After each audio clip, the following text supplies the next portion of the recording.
I want to start off first by saying, it was exciting, and we enjoyed having the 1974-75 Final Four team in attendance today. I'm sure we gave them a treat. I was just really, the crowd was phenomenal. I think everybody that came out, it was loud. They helped us, the student section. The support is unbelievable. And I just want to thank everybody that came out today.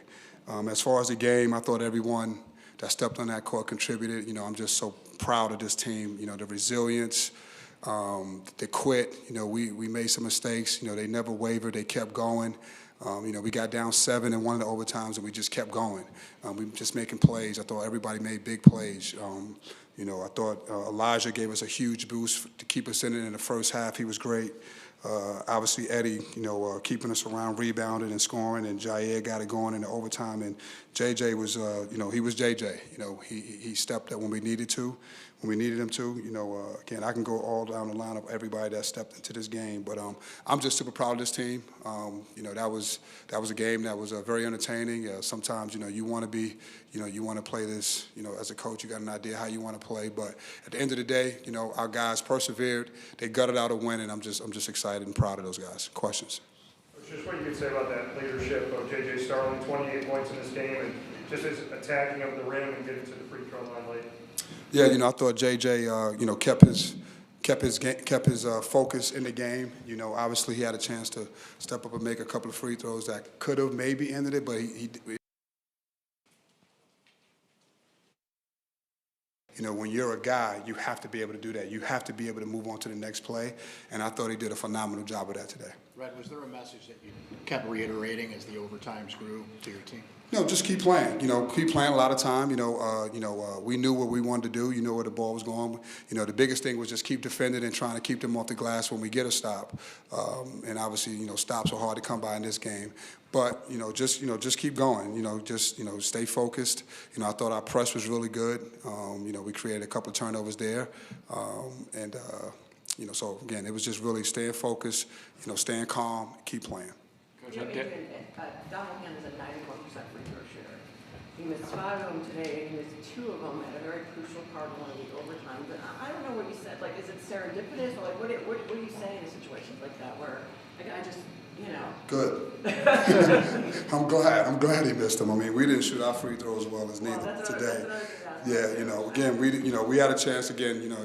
We always, as a coach, you look at everything and you look at the stat sheet and you go, man, if we just made, cash in on those, game's over, which, that is true, again. But with all that being said, it's really the resilience and the toughness that our guys showed today. I'm just, that supersedes, any other technical stuff, any other things that can go on that we could talk about this game. But I was just proud of the way they stuck together. Coach, did you want to foul up 3 at the end of regulation there before they hit that shot? Yeah, we had 2 fouls to give, and so we were trying to foul, and I think JJ might have went under on the screen. He had to be up, and as soon as he caught it, we wanted to give a foul, but sometimes those things happen so fast, and we just we couldn't get there. But the plan was to foul. What did you think of the defensive effort down the stretch in the second and that third overtime? Well, I thought the last OT was phenomenal. We held them to 1 point.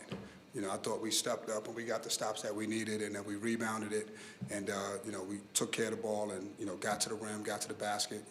Didn't take any ill-advised shots. So I thought our defense at the end when we needed it, that last OT for the last 5 minutes we held them to 1 point. I thought that was huge. Going down 7-0 in the second overtime, how did you see your team kind of just will its way back? They just stay focused. We had some. We had a kind of an offensive rhythm.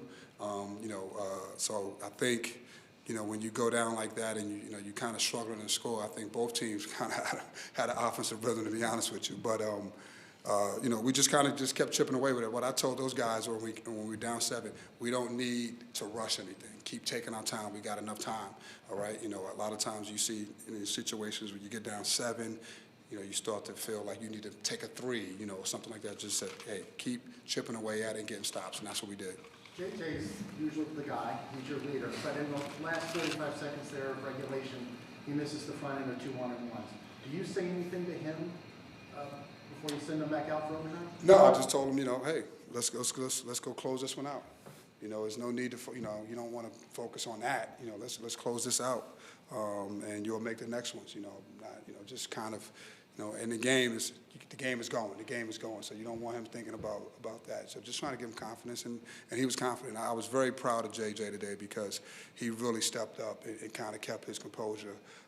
And you could see sometimes he was visibly upset about a chance to do something, but he kind of got to the next play, and and that's what this team needs, and that's what he needs. Coach, Elijah Moore, 11 points today, was a perfect 3 for 3 from distance.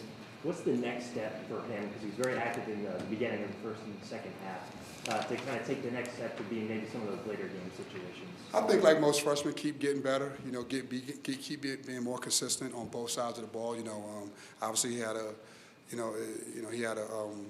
time where he wasn't really making shots, and offensively he wasn't there. Now he's kind of picking that up, and now it's the other little things, on the other end, on the other side of the ball. You just got to keep continuing, work and get better. And he will. The kid comes in and he works, and he's always for the team. And I was just like I told him, and I told the guys, we need to thank Elijah for keeping us around in that first half.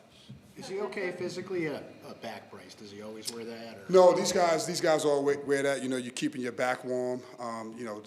Everybody. Somebody else said something about the back. That's what people do. You try to keep yourself warm. We play 10 guys, so these guys are trying to stay ready to go. When they get called in. JJ scores 10 points in the first 8 minutes of the second half. Then you sit him for an extended period of time, and you have to call a timeout to get him back in the game.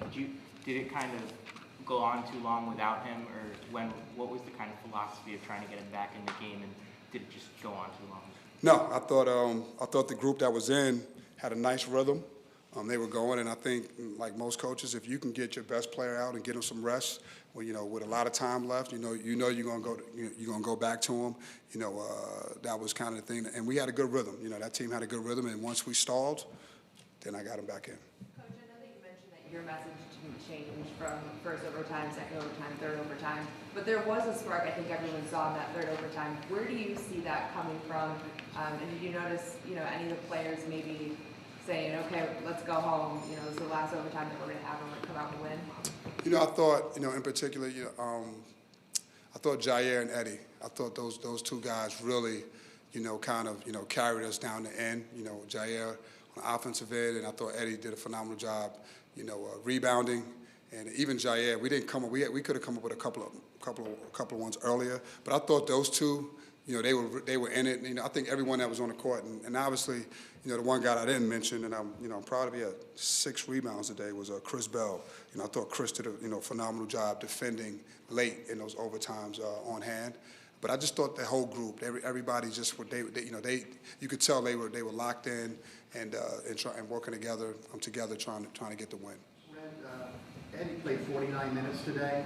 I'm guessing that's a personal best.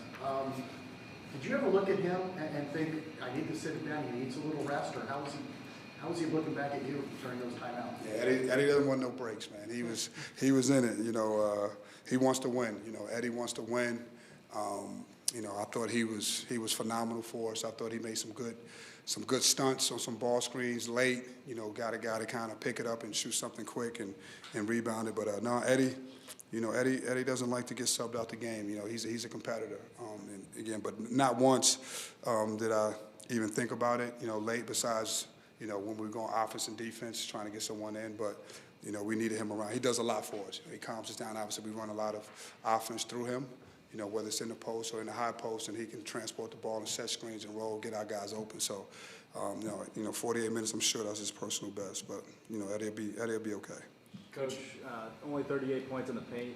Benning had almost 20 in the first matchup, only 11 today. What do you think of your front court defense down low? I thought Eddie did a phenomenal job. Obviously, I do believe Chad may not be 100%, and he came in and did what he could do. But I thought Eddie, for the most part, did a really good job in the paint. And I thought late, JC did a phenomenal job heating up the ball and getting over screens. And keeping guys in front of them, and I thought that was the difference. It seemed like you used Peter and JC I think in that second overtime to sort of, I guess, blitz the ball. What was your thought process behind that, and how did you think they did through it? Well, we have different ways where, we're in those situations and we practice them. We know similar like a press or trying to put pressure. And we hadn't done a lot on the ball screen. We had one coverage, so we wanted to try something different, and it worked. Sometimes you try things and it works. But I thought he did a phenomenal job on that last one. We blitzed the ball screen and. We got the turnover, but Peter's a high IQ guy. He's a guy that the stats doesn't tell what he does. And JC is the same way. The stats can't define them and devalue what they bring to the game. I thought JC studied the ship when he got back in. Allowed JJ off the ball and let JJ kind of go and make plays. Opponent aside, just no matter how the ups and downs of the season has gone, did this team need a moment like this that it could prove it could step up? I believe so. Obviously, this team, and we are fighters, and being in a battle like this, and obviously we've been in some battles, but we've been in some, games that weren't battles. So, again, to be in a game like this and to pull this out against a BC team that has played like that, at Carolina, obviously they came back and beat Florida State. So a good BC team that's playing well.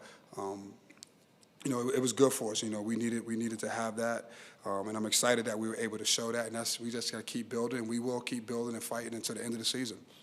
Thanks, Coach. Thank you. Thank you.